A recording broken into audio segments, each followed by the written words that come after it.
Minum ya. Dulu lah. Siap. Terus kita main.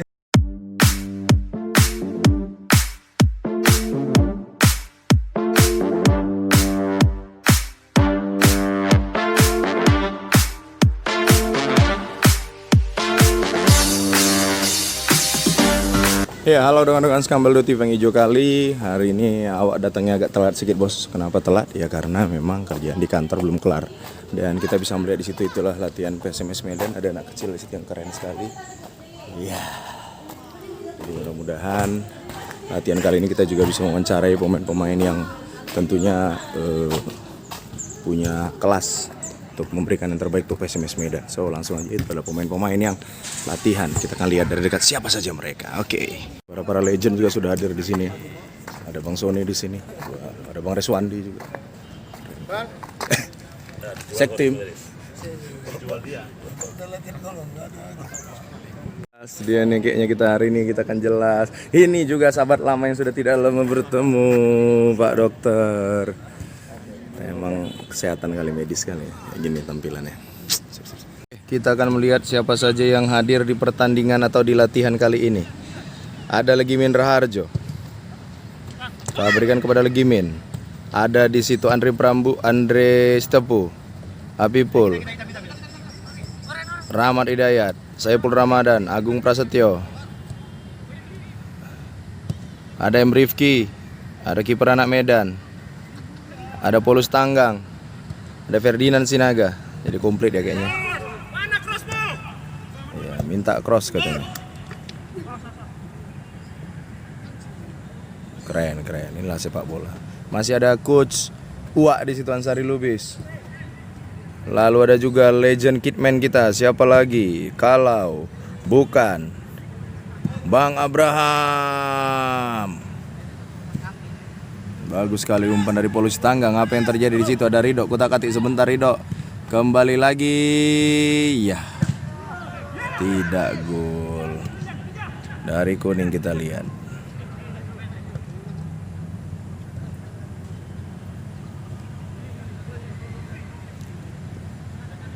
Ada Tio anak pon di situ. Ada Ridho. Apipul kembali. Berikan kepada siapa? Ya, tepat sekali. Berikan kepada Oranye. Ada Ferdinand Sinaga main body sama Ridho. Ridho nggak berani. Up. Hitam keluar katanya. Siap.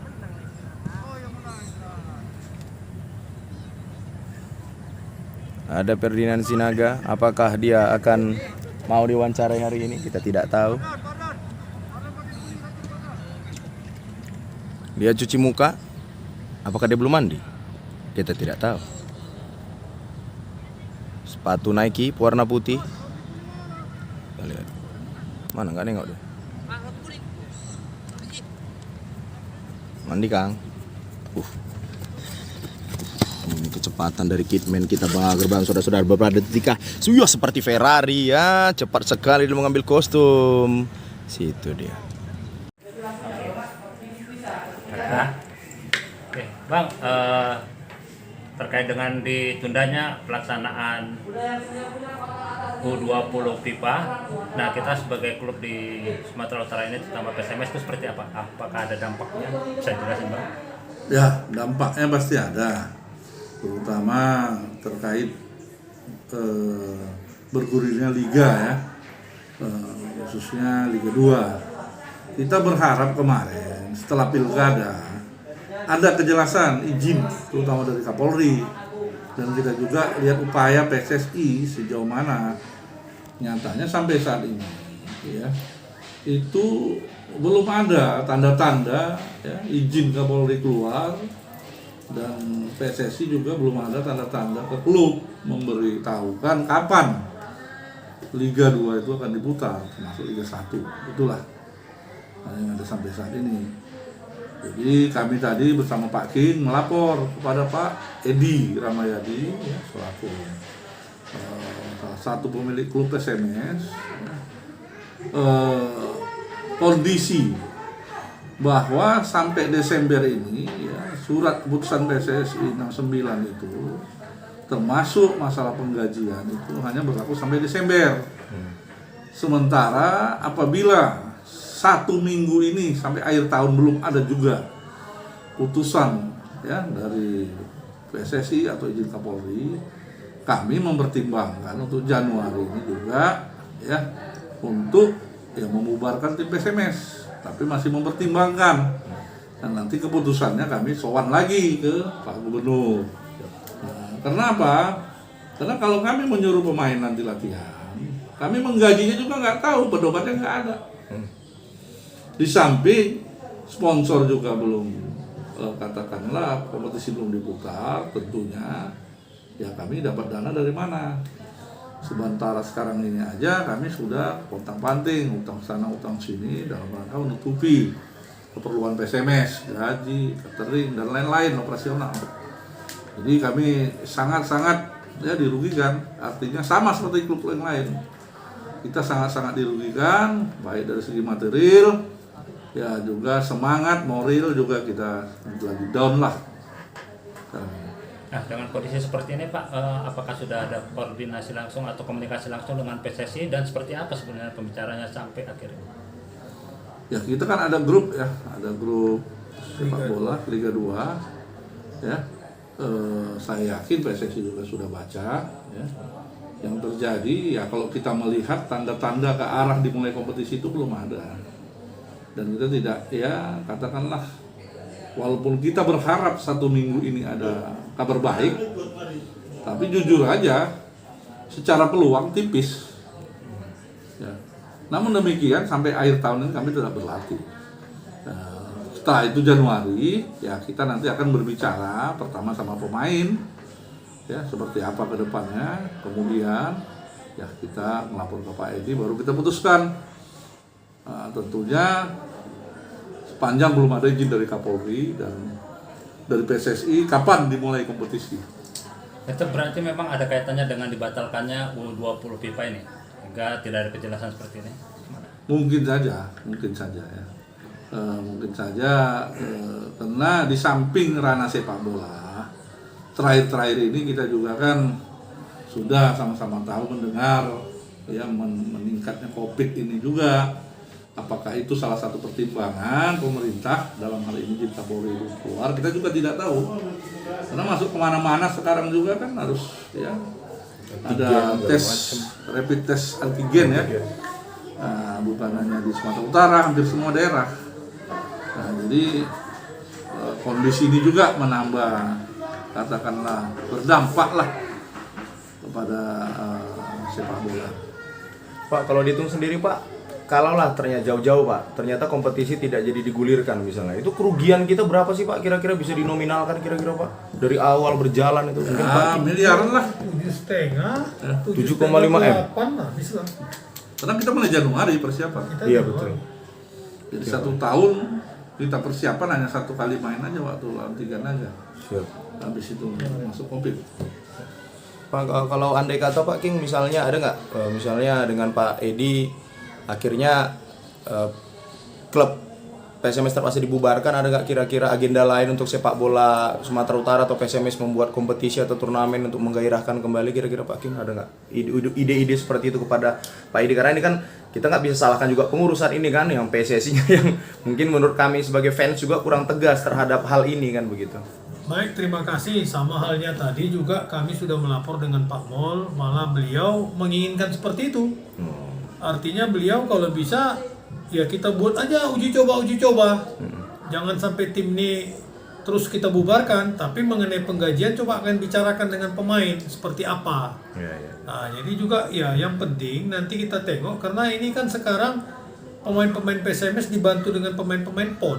Betul. Jadi lumayan ada. Jadi kalau memang sambil berjalan, jadi kita lihat sekarang kan begini, harus ada kejelasan dan ketegasan. Sekali lagi, kejelasan dan ketegasan. Jadi supaya kejelasan dan ketegasan ini menyatu, kita bisa menyampaikan kepada pemain. Betul. Nah, pemain-pemain rata-rata kontraknya habis Desember.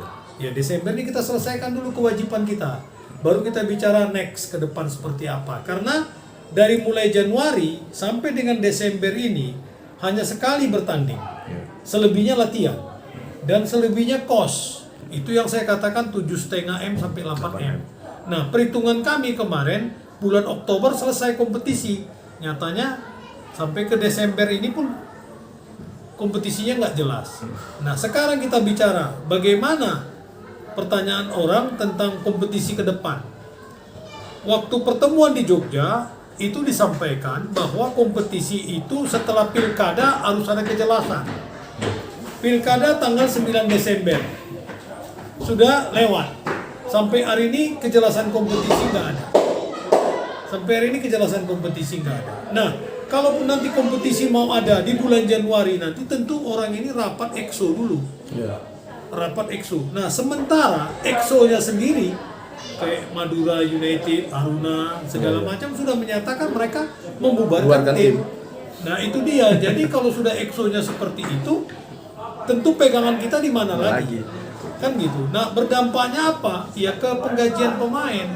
Kalaulah penggajian pemain ini bisa dapat subsidi dari PSSI, tentu kami nggak repot seperti ini. Tapi karena subsidi dari PSSI-nya sama sekali nggak ada, ini yang membuat kita, sangat-sangat dirugikan. Dari janji PSSI dan Liga kepada tim 1,5 M selama Liga 2, yang baru dapat itu cuma 10% yang 150 juta. Sisanya nggak ada. Nah, kalau kita tanya ke mereka, sama halnya. Kami sekarang lagi kesulitan karena sponsor pada lari, pada nggak mau mencairkan uang. Ya begitu juga dengan kita. Nah, tentu kebutuhan pemain yang 1 bulan kosnya bervariasi.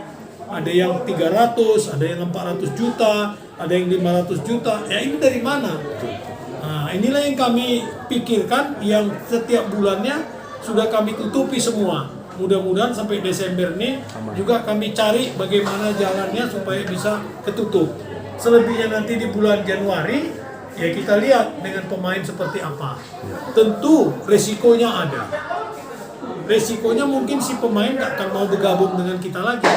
Ya itu apa boleh buat. Karena pemain juga dia mau bergabung dengan tim manapun dia pun belum tahu. Nah, jadi kami di dalam grup Liga 2 dengan ketua umum juga sudah menyampaikan usulan-usulan sebaiknya segera disampaikan kompetisi itu dihentikan. Nantinya kongres PSSI, kongres tahunan PSSI bulan Februari, di situ dijadwalkan dan diagendakan kapan mau kita putar. Karena itu berkaitan pertama dengan puasa, berkaitan dengan lebaran, berkaitan dengan kalender AFC, dan berkaitan dengan kalender tim nasional. Jadi inilah empat kalender ini, masa bulan ini harus kita sesuaikan di dalam kompetisi kita. Kan dulu pernah, karena padat, puasa pun dibuat kompetisi. Lebaran mau dekat, buat lagi kompetisi, dijalankan. Kan karena mau ngejar kalender AFC. Nah ini yang ditanyakan tadi ke Pak Mul, bahwa kompetisi U20 tahun 2023. Artinya kan masih punya cukup waktu.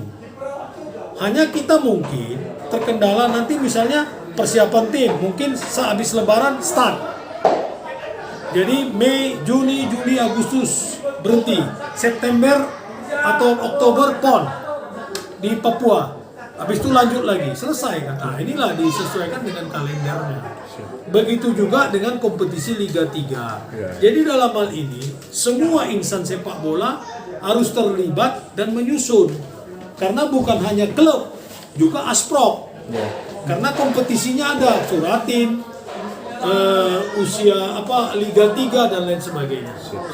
Jadi intinya memang sudah komunikasi dengan pembina kita, bahwasanya pembina juga ya mungkin ya kita lihat bagaimana, tapi bisa kalau bubar juga siap, beliau juga sudah siap ya Pak ya. Ya artinya resikonya sudah seperti itu. Tapi beliau mengatakan jangan sampailah, kalau bisa bagaimana cara kalian supaya meyakinkan pemain. Apakah nanti dengan model latihan tapi tidak dalam bentuk gaji, mungkin pengganti uang transport, bisa jadi kan gitu ya, sambil menunggu-nunggu, tapi supaya jangan ada utang piutang antara pemain dengan klub, kan gitu. Tapi intinya apapun yang terjadi sampai bulan 12 PSMS Medan sudah siap untuk tetap memberikan hak dan kewajiban begitu Pak ya. Pemain, ya. Baik. Karena itu sesuai dengan cap nomor 69.